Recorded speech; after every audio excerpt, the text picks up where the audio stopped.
अग्निवीरों को 10% आरक्षण क्या खत्म करेगा सियासी जंग। अब अग्निवीरों को केंद्रीय सुरक्षा बलों में सरकार ने फैसला किया है कि 10% आरक्षण अपनी 4 साल की नौकरी के बाद उनको मिलेगा। ये भी बात निकल के सामने आ रही है कि फिजिकल टेस्ट उनके लिए अनिवार्य नहीं होगा, क्योंकि आर्मी की ट्रेनिंग करने के बाद वो इसके लिए एलिजिबल होंगे।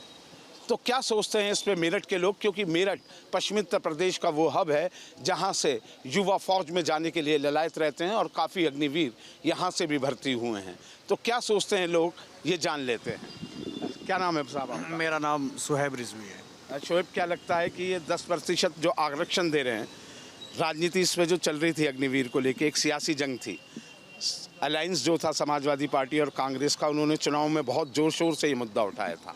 तो क्या लगता है जंग अभी ख़त्म हो गई 10% आरक्षण से, या अभी जारी रहेगा ये मुद्दा? नहीं, जैसे ही अग्निवीर योजना आई थी तो ये तो सभी लोगों ने के समझ में आ गया था, सरकार का एक गलत फैसला था। अब ये सरकार भी दबाव में है इसमें, और उसके भी समझ में आ रहा है जब भी उसमें कि आप बता रहे हैं कि 10% रिजर्वेशन केंद्रीय सुरक्षा बलों में दिया जा रहा है। या दूसरा जो और भी मेरा तो ये कहना है कि पूरी तरीके से गलत तो है ही अग्निवीर योजना। पुरानी व्यवस्था को बहाल कर दिया जाए, या तो क्योंकि हम जो लोग गांव के रहने वाले हैं, गांव में जो छोटे किसान का बच्चा या कमेरे वर्ग के जो नौजवान, उसका एक सपना आर्मी का होता था, वो अब कहीं ना कहीं जो वो टूट गया है, तो उसे दोबारा बहाल किया जाए और अग्निवीर में जो सारे सुधार किए जाए। अब ये क्या नाम है साहब? मेरा नाम पराग शर्मा है जी। पराग, क्या लग रहा है आपको? मेरे हिसाब से तो इस योजना में ये आरक्षण का जो इन्होंने ये दिया है, ये एक अच्छी चीज़ है, लेकिन अभी और इसमें बहुत सारी सुधार की ज़रूरत है। 10% मेरे हिसाब से कम होगा, इसको और आगे लेके जाना चाहिए। सर नमस्कार, क्या नाम है आपका? एसपी सिंह।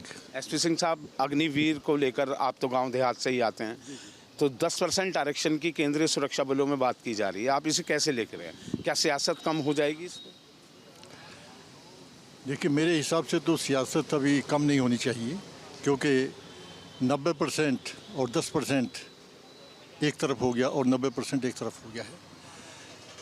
जो हमारा नौजवान है वो ज़्यादातर गांव से आता है, चाहे वो पैरामिलिट्री फोर्सेस में हो, चाहे आर्मी के अंदर में हो, ठीक है ना। और उनको 10% से पैसिफाइंग तरीका है कि किस तरह से सरकार दबाव में आकर के किसी मुद्दे को कैसे पैसिफाई करती है। ये सिर्फ वहाँ तक है, लेकिन मेरा मानना ये है कि हमारे नौजवानों को और ज़्यादा मौके दिए जाने चाहिए। इस आरक्षण को भी आगे से बढ़ाया जाना चाहिए। आरक्षण से बढ़ाया नहीं जाना चाहिए, पहली योजना को ही बहाल कर दिया जाना चाहिए। पहली व्यवस्था, यानी कि अग्निवीर खत्म हो जाए, पहली को व्यवस्था को बहाल कर देना चाहिए। सिंह साहब, मैं ये जानना चाह रहा हूँ कि जो इंडिया अलायंस था, अखिलेश यादव हों या राहुल गांधी हो, उन्होंने जोर शोर से अग्निवीर मुद्दा उठाया। अब जो संशोधन 10% का हो रहा है, तो एक नैतिक जीत विपक्ष की मानते हैं या बीजेपी का ये बड़ा कदम मानते हैं? ये विपक्ष की जीत भी है, ठीक है ना, और जो है रूलिंग पार्टी है उसका दबाव में काम करना है, ये मानते हैं। क्या नाम है आपका? मेरा नाम संजय सिंह है। आपको क्या लगता है? देखिए, अग्निवीर योजना जो है, पहली बात तो यही गलत सरकार ने लागू की थी, और ये 10% का आरक्षण देना केवल झुंझुना पकड़ाने वाली बात है, और विपक्ष के दबाव में सरकार इस तरह का काम कर रही है।